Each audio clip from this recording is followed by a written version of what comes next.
Hi guys, thanks for checking out the video. Guys, in this video we're going to be doing a video response to a great question from the Lime Green Gamer. Thank you very much for your question. The question says, how big does your cage need to be for 2 lovebirds to live in? I added the living bit, but you know. Okay guys, so fantastic question.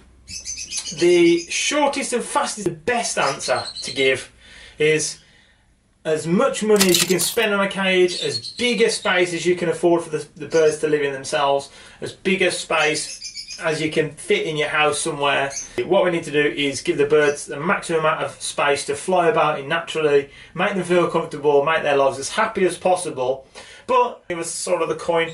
We have people like myself where you don't have acres of space, you don't have a huge house, something like that. So you need to be able to fit the birds into a smaller area, in a smaller cage, but at the same time, still giving them room to fly about. This is about as small as you want to go. You don't really want to go any smaller than this. I mean, you can, but you know, it's not advisable to keep birds sort of in that space, especially 2 lovebirds. You know, they're very active birds, mischievous birds as well. They want to get out and do some stuff.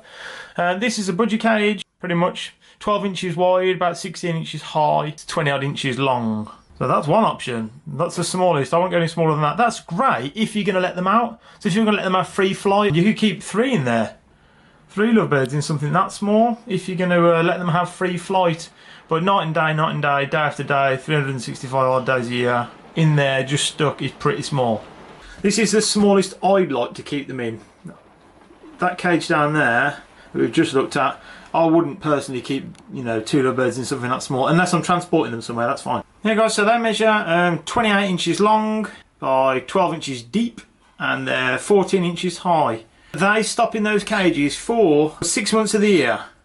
And then the other 6 months of the year they're outside in these aviaries. But I'll show you those another day, but they're big aviaries. So as long as the bird can sit on its perch, flap its wings, and without touching another bird, or without touching the side of the cage or the roof, or you know, without being hindered by anything else, guys, they're good. That's fine for them, you know.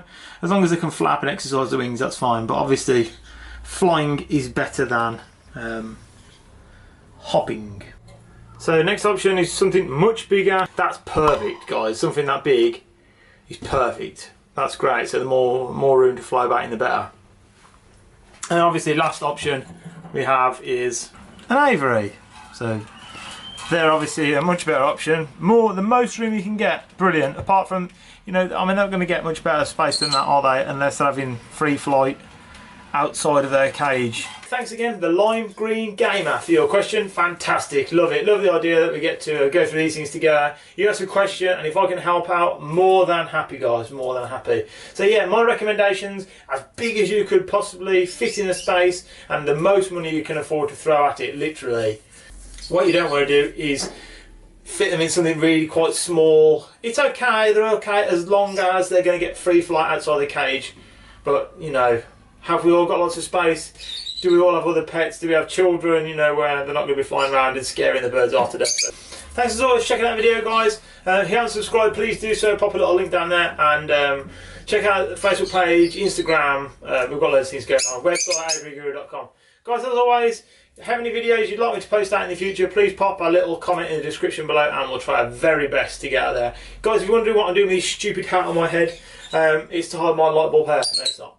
What it is this was absolutely wicked car boot find. So I thought, you know what, I'm just going to wear it. But it did have one of those, you know, those strings that comes out that makes it like one of those Texan guys. If you can't tell from the accent, guys, I've never been to Texas in my life. Anyway, guys, thanks for checking out the channel. As always, I'll see you in the next one, guys. Have fun, stay safe. Bye. Bye. Bye. Bye. Bye. Bye.